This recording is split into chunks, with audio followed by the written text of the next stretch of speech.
Naghanda ang Israel sa pakikipaglaban. Ikadalawampung kabanata. Ang lahat ng Israelita mula Dan hanggang sa Beersheba at mula sa Gilead ay nagtipon sa Mizpa, sa presensya ng Panginoon. Naroon din ang pinuno ng bawat lahi ng Israel nang magtipon ang mga mamamayan ng Diyos. May 400,000 silang lahat na sundalong armado ng espada. Nabalitaan ng mga taga-Benjamin na ang ibang mga lahi ng Israel ay nagtipon sa Mizpa.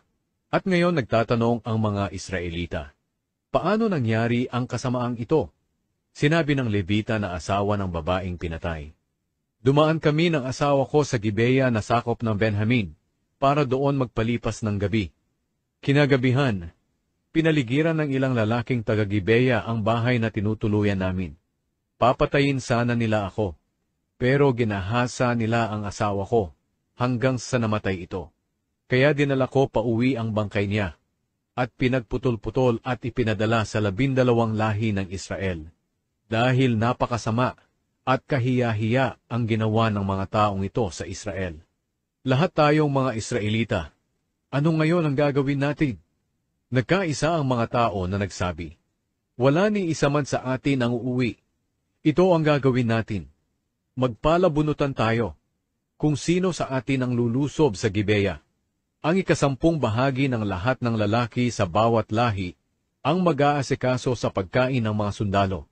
Ang natitira ang maghihiganti sa mga taga-Gibeya dahil sa napakasamang ginawa nila sa Israel. Kaya nagkaisa ang mga lalaki ng Israel sa paglusob sa Gibeya. Nagsugo ang Israel ng mga mensahero sa mga lahi ni Benjamin at sinabi, ano itong kasamaang nangyari sa inyo? Ngayon, isuko nyo sa amin ang masasamang taga-Gibeya na gumawa nito, at papatayin namin sila. At nang mawala ang kasamaang ito sa Israel, pero hindi pinansin ng mga taga-Benjamin ang mga kapwa nila Israelita. Sa halip, lumabas sila sa mga bayan nila at nagtipon sa Gibeya para makipaglaban sa mga kapwa nila Israelita. Nang araw na iyon, nakapagtipon ang mga taga-Benjamin ng 26,000 na sundalo, hindi pa kasama rito ang 700 piling sundalo na taga-Gibeya. Kabilang sa mga piling sundalo na taga-Gibeya, ang 700 tao na ito na puro kaliwete at kayang-kayang patamaan ng tirador kahit hibla ng buhok. Ang mga Israelita naman, maliban sa angkan ni Benjamin, ay nakapagtipon ng 400,000 sundalong mahuhusay sa pakikipaglaban. Bago makipaglaban, pumunta muna ang mga Israelita sa Betel at nagtanong sa Diyos kung aling lahi ang unang lulusob sa mga taga-Benjamin. At ayon sa Panginoon, ang lahi ni Huda. Kaya nang sumunod na araw, maagang nagkampo ang mga Israelita malapit sa Gibeya. At pumunta sila sa Gibeya. Pagdating doon, pumwesto na ang mga Israelita para makipaglaban sa lahi ni Benjamin. Naglabasan ang mga taga-Benjamin sa Gibeya para lusubin sila. At sa araw na iyon, 22,000 Israelita ang napatay ng mga taga-Benjamin.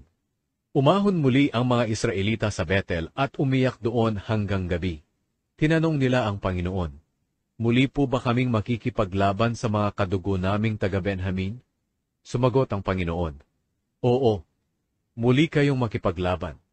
Kaya pinalakas nila ang kanilang loob, at muli silang pumwesto sa dating lugar noong unang araw silang lumusob. At nang sumunod na araw, nilusob nila ang mga taga-Benjamin. Pero lumabas muli ang mga taga-Benjamin sa Gibeya at sinalubong ang mga kapwa nila Israelita. At sa pagkakataong iyon, napatay na naman nila ang 18,000 Israelita na armado lahat ng espada. Kaya umahon muli ang lahat ng Israelita sa Betel at umiyak sa presensya ng Panginoon. Nag-ayuno sila hanggang gabi at nag-alay ng mga handog na sinusunog at mga handog para sa mabuting relasyon. Nang panahong iyon, ang kahon ng kasunduan ng Diyos ay nasa Betel. At ang namamahala rito ay si Finehas, na anak ni Eleazar at apo ni Aaron. Nagtanong muli ang mga Israelita sa Panginoon, muli po ba kaming makikipaglaban sa mga kadugo naming taga-Benjamin o hindi na po? Sumagot ang Panginoon, muli kayong makipaglaban. Dahil bukas ay pagtatagumpayin ko kayo, laban sa kanila. Kaya pinaligiran ng mga Israelita ang Gibeya. Pumwesto muli sila sa lugar ding iyon. Ikatlong araw ito ng kanilang paglusob. Muli silang sinalubong ng mga taga-Benjamin na lumalabas mula sa lungsod. At katulad ng nangyari sa mga nakaraang araw, may napatay silang mga Israelita. May 30 Israelita ang namatay sa bukirin at sa mga daan papunta sa Bethel at sa Gibeya. Dahil tumakas ang mga Israelita, akala ng mga taga-Benjamin ay magtatagumpay silang muli laban sa mga Israelita.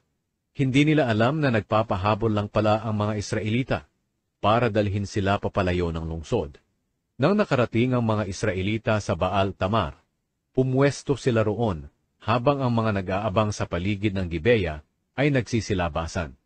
10,000 silang lahat na puro piling sundalo ng Israel.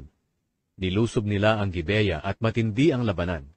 Hindi alam ng mga taga-Benjamin na malapit na ang katapusan nila. Pinagtagumpay ng Panginoon ang mga Israelita. At sa araw na iyon, nakapatay sila ng 25,100 taga-Benjamin na armado lahat ng espada. At napansin ng mga taga-Benjamin na natatalo na sila. Ang detalye ng pagtatagumpay ng mga Israelita. Tumakas ang malaking grupo ng mga sundalo ng Israel para makalusob ang mga taong itinalaga nilang pumaligid sa bayan ng Gibeya. Habang humahabol ang mga taga-Benjamin, biglang nilusob ng mga taong ito ang Gibeya at pinagpapatay ang lahat ng tao roon. Bago sila lumusob, nag-usap muna sila na kapag nakita ng mga tumatakas na mga Israelita ang makapal na usok sa Gibeya, babalik sila sa pagkikipaglaban. Ang mga taga-Benjamin noon ay nakapatay ng 30 Israelita, kaya inaakala nilang nagtagumpay na naman sila sa mga Israelita. At nang pumaitaas na ang makapal na usok sa Gibeya, lumingon ang mga taga-Benjamin, at nakita nila ang makapal na usok mula sa lungsod. Kaya bumalik ang mga Israelita, at nilusob nila ang mga taga-Benjamin. Natakot ang mga taga-Benjamin, dahil napansin nilang malapit na ang katapusan nila. Tumakas sila sa ilang, pero hinabol sila ng mga Israelitang lumalabas sa bayan. Pinaligiran sila ng mga Israelita, at hindi tumigil ang mga ito sa paghabol sa kanila, hanggang sa silangan ng Gibeya. May 18,000 matatapang na sundalo ng Benjamin ang namatay. Tumakas ang iba papunta sa ilang, sa bato ng Rimon, pero 5,000 ang namatay sa kanila sa daan. Patuloy silang hinabol ng mga Israelita hanggang sa Gidom, at nakapatay pa ang mga Israelita ng 2,000. Sa kabuuan, 25,000 matatapang na taga-Benjamin ang namatay ng araw na iyon. Mga magagaling sila na sundalo at armado ng espada. Pero may 600 pa na taga-Benjamin ang nakatakas sa bato ng Rimon, at doon sila nanatili sa loob ng 4 na buwan. Pagkatapos, bumalik ang mga Israelita sa mga bayan ng Benjamin, at pinatay nila ang mga natitirang buhay pa, pati ang mga hayop. At sinunog nila ang lahat ng bayan ng mga taga-Benjamin na madaanan nila.